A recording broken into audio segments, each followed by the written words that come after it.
What are some little known relationship green flags? Being able to emotionally connect even after an argument. You don't feel like they are playing games.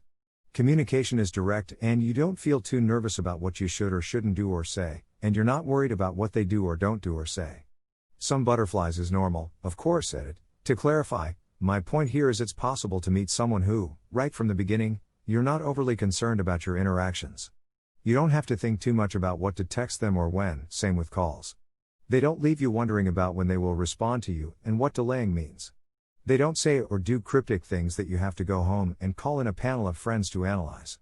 This not to say that, in the beginning, you shouldn't take care to be on your better behavior and not to overshare. This is not game playing, it's being considerate. Cheesy but true, communication in a relationship is like cell phone service. Lose it, and you start playing games.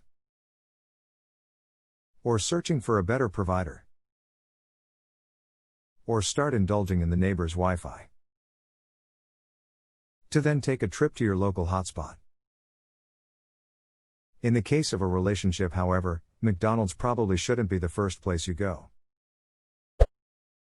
I feel like Teresa a lot of detailed examples that largely boil down to two things, empathy and emotional maturity. It's sad that those two are so often lacking, that people become surprised by it. Yeah, I wonder how rare it is to actually find these two very important attributes. From my experience, the more damaged you are, the less you recognize them. I drink a lot of water and sometimes my BF would stay until late and I would fall asleep. Before leaving, he always made sure I had a glass full of water on my nightstand in case I woke up thirsty. It's always the small details. Edit. I drink a healthy amount of water, thank you for your concern, lol. My boyfriend does this too. I'm never without a water glass. If he walks by and it isn't full, he fills it up. I don't know how to tell you this, but I think you're dating a server. Mom, this is a Wendy's. The water refill is free, but at some point you gotta pay if you want to live in here. He'll pay when I leave.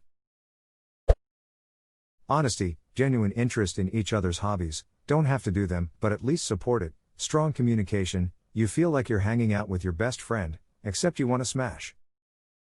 Bold of you to assume I don't want to smash my best friend. Smashing the homies ain't gay if you're wearing socks. Just say no homo afterwards and it's all good. Or good game. It washes the gay away. Good game, Pat's butt plug. When your so takes criticism from you seriously without immediately trying to turn it back on you. If the converse is also true, you two stand a great chance of going the distance. I think it's important to realize that this is where you can be out the gate, or it's somewhere you can get to. My wife reacts very poorly to criticism, not because she can't stand to have flaws in her behavior pointed out, but because she feels that when I criticize her actions, I'm telling her that she's garbage and in a day or two I'll be telling her to move out. That's a direct effect of her upbringing, and what's important is that she recognizes the issue for what it is, and we talk about it. It's made us so much better. This is amazing advice for any of the green flags in this thread. People come with their own experiences, but they aren't set in stone. Honest communication and working together on challenges is huge. I think lack of a certain green flag doesn't mean a red flag. This one's definitely a green flag, but the red flag version might be anything that could be perceived as a criticism results in a fight. It's one thing to not take criticism well. It's another to become enraged by it. Active listening.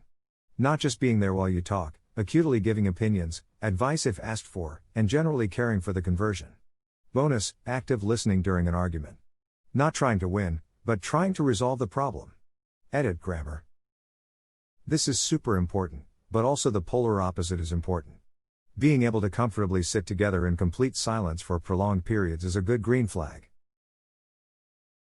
The best relationship I had was when we both fell asleep on the couch watching TV, and I woke up with her literally using me as a full-body pillow. Of course, I couldn't move until she woke up and suffered from muscle cramps and pins and needles for about 3 hours. But the fact that she slept through the night was a milestone in the relationship, and I wasn't going to move until she woke up. Later, she began teleporting into bed after falling asleep because I learned better positioning and leverage. I'm sad on your behalf, this is past tense. But I had a relationship that was great and it ended amicably and is now just part of my story, and that's okay too. We're still in touch kinda.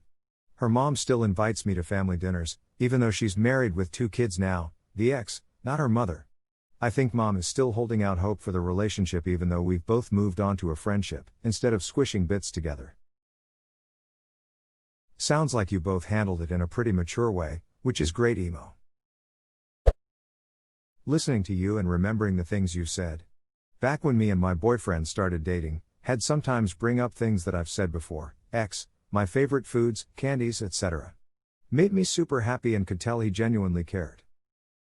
I'm so bad at remembering details like this. I've started to record them in my phone for friends and partners and it enables me to be so much more thoughtful. For example, a friend of mine mentioned that 2 of her favorite desserts were cannoli and cake. So for her birthday I made her a cannoli cake.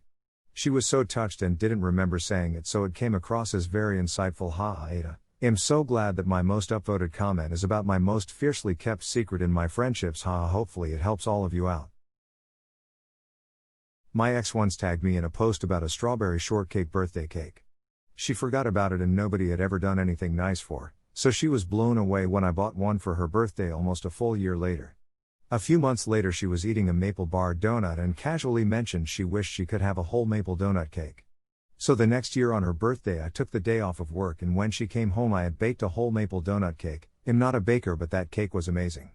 Of course she still thought I didn't love her because I never did anything for her. She said that kind of stuff was baseline relationship stuff and I never went above and beyond for her. Poor girl was so broken she couldn't accept love. Those are both incredible. Have you heard of love languages? It might not be that she couldn't accept love but that the way you both give and receive love is incompatible. For example, my love language is words of affirmation. I'm sensitive and need to hear from you that you love me. My ex was big on acts of service, which I love too, but didn't really scratch that itch.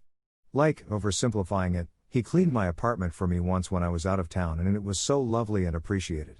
But it would have gone way further for me if he had instead said, "Hi. I missed you so much. Tell me about your trip and talk to me about it."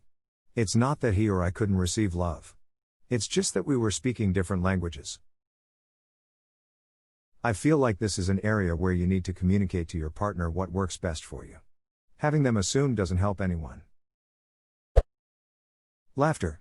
And also, I've been with my partner for 40 years this month, and I still smile when I see him across a room. He still makes me laugh and my heart soars when I think of him.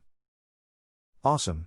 And congratulations to you both. Been with my wife almost 10 years now, and she always tells me how she loves that I make her laugh at least once every day. I hope she still says the same thing 30 years from now. Laughing is probably the best thing you can do in the world and my favorite thing. One of my HS teachers told me if you can't find something to laugh about each day, what's the point of waking up? And that always stuck with me. Your partner does things for you without asking and remembers little details. For example, I like eating with a fruit fork, the smaller version of the dinner fork. I actually googled that since our family calls them the little forks lol. Anyway, my partner remembers this and will grab it for me when we're dishing up food. Another good one is they make you feel appreciated. Edit. It may be a cake fork or salad fork. Same here. My fiancé always grabs me the little forks, or as I like to call them, normal forks. She prefers the monster forks. Regardless, it's such a simple, nothing gesture that shows she's listening and she cares. Marrying that wonderful person this Saturday. Smile. Had been working all day and just checked in. Thank you all for the well wishes. We are super excited. Not the wedding we had envisioned when we got engaged, but it's going to be perfect. Congrats. Sounds like you two are made for each other, but it's not like you need a random 16-year-old telling you that lol. Damn, imagine getting this much karma on a burner account. They don't need to hear it, but I'm sure they don't mind it. Smile.